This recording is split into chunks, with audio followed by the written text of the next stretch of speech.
por onde começar? Que tal Era uma vez...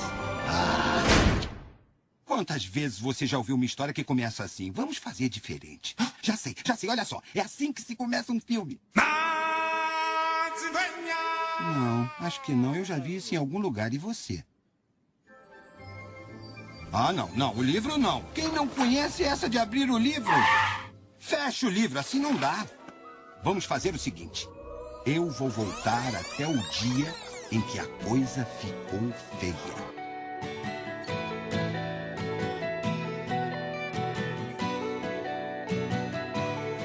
O primeiro PET foi desenvolvido por uma empresa britânica que realizavam pesquisas com o etilenoglicol no ano de 1941.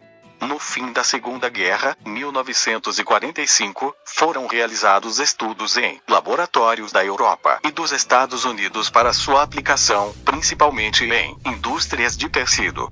No ramo de embalagem só começou a ser aplicado na década de 60. No Brasil, apenas em 1993. O polímero conhecido como PET possui, na verdade, a seguinte nomenclatura química oficial: polietilenotereftalato, ou politereftalato de etileno, da qual origina sua sigla, é um polímero termoplástico, isto é, pode ser reprocessado diversas vezes pelo mesmo ou por outro processo de transformação.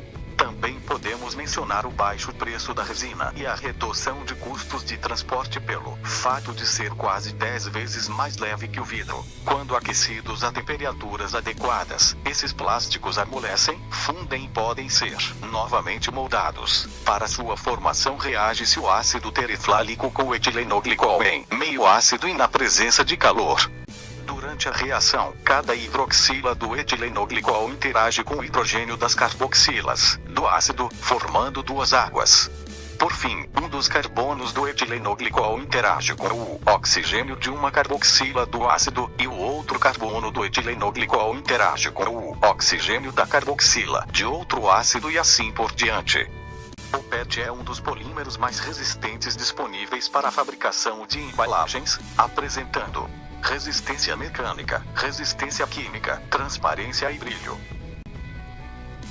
Comercialmente, o polietilenotereftalato, PET, é conhecido como Dracon ou como Terilene. Esse polímero é largamente utilizado, tanto que cerca de 5 milhões de toneladas dele são produzidos todos os anos para se usar na fabricação de tecidos, como o tergal, que é a mistura de Dracon com algodão. Também se produzem fibras sintéticas para maiôs e roupas de inverno, cordas, filmes fotográficos, fitas de áudio e vídeo, guarda-chuvas, embalagens, garrafas de bebidas, chamadas de garrafas PET. Na construção civil é usado em massas para reparos, em laminados, esquis e linhas de pesca, além de possuem excelente barreira para gases e odores, por isso é capaz de conter os mais diversos produtos com total higiene e segurança para o produto e para o consumidor. O PET é produzido industrialmente por duas vias químicas. Esterificação direta, na qual o ácido carboxílico reage com o álcool, ou seja, do ácido tereftálico purificado, PTA, com etilenoglicol, ou também transesterificação, que é uma reação química em que o álcool do éster reagente é substituído por outro álcool, ou seja, dimétiltereftalato, DMT, com etilenoglicol, R. Existem questões ambientais em relação à utilização do PET. Este material não pode ser lançado no ambiente após seu uso, pois não é biodegradável. Mas infelizmente, milhares de embalagens PET são descartadas diariamente em leitos de rios, nos grandes centros urbanos e nas rodovias. A norma NBR 13230, da ABNT, Associação Brasileira de Normas Técnicas, padroniza os símbolos que identificam os diversos tipos de resinas plásticas utilizadas. O objetivo é facilitar a etapa de triagem dos resíduos plásticos misturados que serão encaminhados à reciclagem. No caso do PET, ela é representada pelo número 1 na simbologia oficial.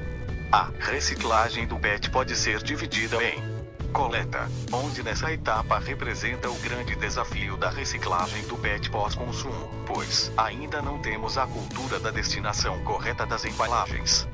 Esse quadro vem mudando ano a ano no Brasil, devido à grande responsabilidade das empresas no incentivo à reciclagem, colocando o país, em 2011, na segunda colocação em reciclagem de PET. Na seleção, os materiais coletados geralmente são entregues em cooperativas, passando por uma triagem para selecionar os materiais de interesse. Essa etapa apresenta certas dificuldades, pois a maioria das pessoas não possui conhecimentos técnicos necessários para a separação, dependendo da identificação por meio da sigla do tipo de material apresentada nas embalagens, ou do conhecimento das técnicas de identificação por combustão do material. Após a seleção do PET, esses materiais ainda podem ser separados por cor, com ou sem tampas e rótulos, e prensados para redução de volume. Separado e prensado é encaminhado para empresas de revalorização. Na etapa de revalorização, o material é avaliado e destinado para moagem e lavagem, para retirada de qualquer tipo de contaminação existente, por decantação. Após a lavagem, os flakes passam por secagem mediante aplicação de força centrífuga, para expelir toda a água superficial neles contida e posteriormente embalados. A transformação. Na etapa de beneficiamento, os flakes passam por um processo secagem na qual será retirada a umidade absorvida pela estrutura molecular.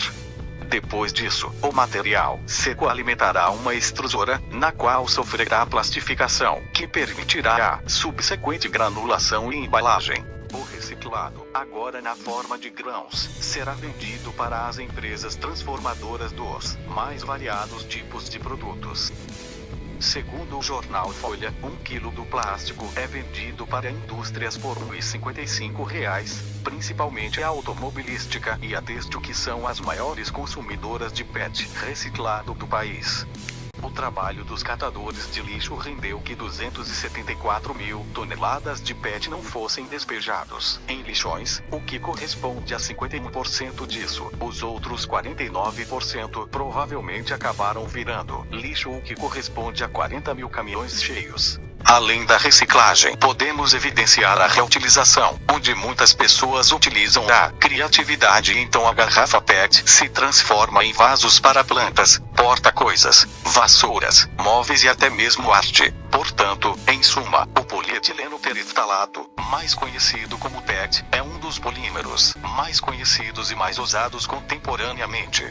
Para fins econômicos, compensa mais você fazer uma garrafa plástica nova do que reciclar. Porém, para o meio ambiente isso não é adequado. De acordo com o site da Unifesp, uma garrafa plástica leva cerca de 400 anos para se decompor, pois é um material extremamente resistente. No caso em que as garrafas não têm destinação adequada e são descartadas diretamente na natureza, temos um problema ainda mais grave. Geralmente as garrafas vão parar nos rios, agravando a poluição da água, o problema das enchentes e até a perda de biodiversidade. Fragmentos de plástico podem ser consumidos por animais que os confundem com comida, levando-os à morte. Isto está se tornando especialmente grave nos oceanos, onde estudos indicam que boa parte das águas já está contaminada. Acabar com o uso do PET não é uma saída, porém reciclá-lo é, seja com pequenos gestos, como uma iniciativa. Por exemplo, colocaram uma máquina na estação Sé que faz isso, assim, se torna fundamental. E o meio ambiente agradece.